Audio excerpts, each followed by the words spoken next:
Hello, everyone. Dan here from the Next Issue Podcast. On today's video, I'll be doing a review of X-Men 35. This is the end of the series for now until we reboot it. Let's talk about the creative teams involved in here. There's a lot of people involved in this, so let's kind of go through the characters we'll see. Let's go through the creators that were working on this. So we have writers Gary Duggan, Al Ewing, and Kieran Gillen, who were pretty much three of the main writers of especially the last few series. We also have multiple artists, including Joshua Cassara, Phil Noto, Lucas Wernick, Lenny Francis Yu, Walter Simonson, Mark Brooks, John Romita Jr., Scott Hanna, Jerome Opena, Luciano Vecchio, Stefano Caselli, and Sarah Pichelli. We also have colors: Romulo Fajardo Jr., David Correa, Laura Martin, Sonia Obick, Marcio Menes, Matt Hollingsworth, and Matthew Wilson, with letters by Clinton Cal. Really cool main cover by Pepe Larraz and Marta Gracia, and Tom Mueller and Jay Bowen on the design of the book. Wow, it really, truly does take a village, huh?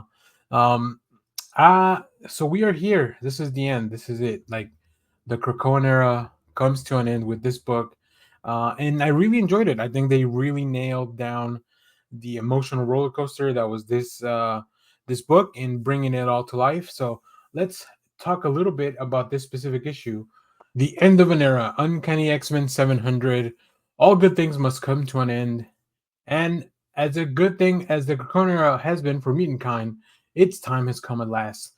The tragedy and triumph of the fall of the House of X, the madness and mystery of the rise of the powers of 10, they have all come to their end and led to this moment that will change the future of mutantkind for years to come. Written and drawn by an all-star cast of writers and artists who have shaped the Krakoan age, this milestone no X-fan will want to miss.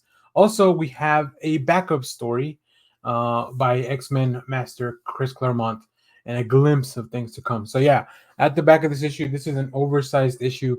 At the back of this issue, you will see multiple things specifically like that. So let's talk about some of the back matter stuff first. So as you can see, we have a little story about Nightcrawler and his family. This is by Chris Claremont and Salvador La Roca.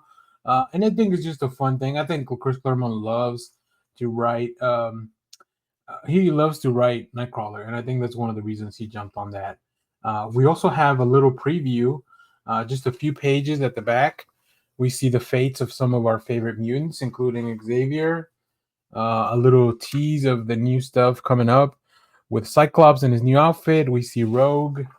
We see Kate Pride kind of being away from everything, right? And we also see Kamala Khan and kind of the stuff that was leading up to her. So, and of course, the Phoenix.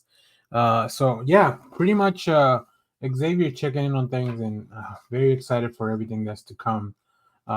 Here you can see at the back the new series that will be coming out of this. So and very exciting stuff. So, but let's talk about the meat and potatoes here. This issue just really does a lot of work to close out a lot of the loose ends that were left kind of hanging, right? We don't know what the fate of Xavier is going to be. We don't know how all the mutants that were stuck or left or had been killed in places ago, like how they would come back. I think one of the hardest things to do is whenever a creative team is done with a property or a family like the X-Men office, you try to put things as back to the status quo as much as you can. You can't do everything, but you also want to give the next creative team or the next creative office that comes in a good chance to kind of tell their own story. And for the most part, I think they did that very well. I really love the addition of multiple artists. I think to me, this is really Joshua Cassara and Phil Noto's issue. I think there's other artists that kind of do a couple of pages at a time, but Cassara, who had been really doing all the X-Men stuff in the last few issues, and then Phil Noto, who also did a bulk of the work in the Krakoan Age, pretty much showing up in a lot of books. I love their artwork. So let's take a look at some of that art. These are some of Joshua Cassara's pages. You see Wolverine here. He's not very happy with Chuck. But Magneto stops him right from ending Charles Xavier because, of course, it's not his place, not his duty. So they do begin to have a conversation. We also see the return of Krakoa, a different Krakoa from the future. This is all from the rise of the powers of 10. And we see Doug, Cypher is back. These are all Phil Noto's pages, and I love Phil Noto.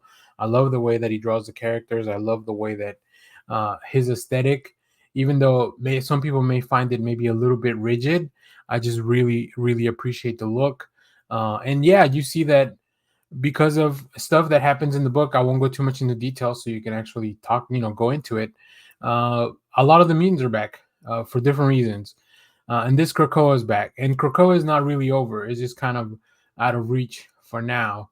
There are, of course, really cool fights.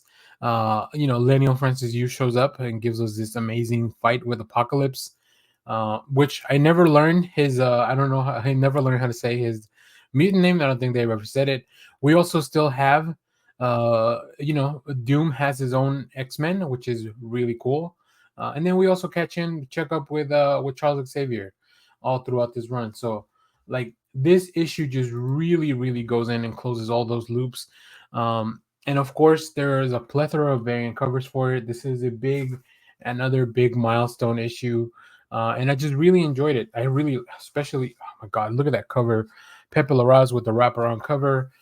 There's so many cool covers. You'll see some at the end of the video, but I love this era. I really enjoyed it. And although it wasn't perfect, although not every book hit it, like the ending of this really nailed what I appreciated about the Krakoan Age.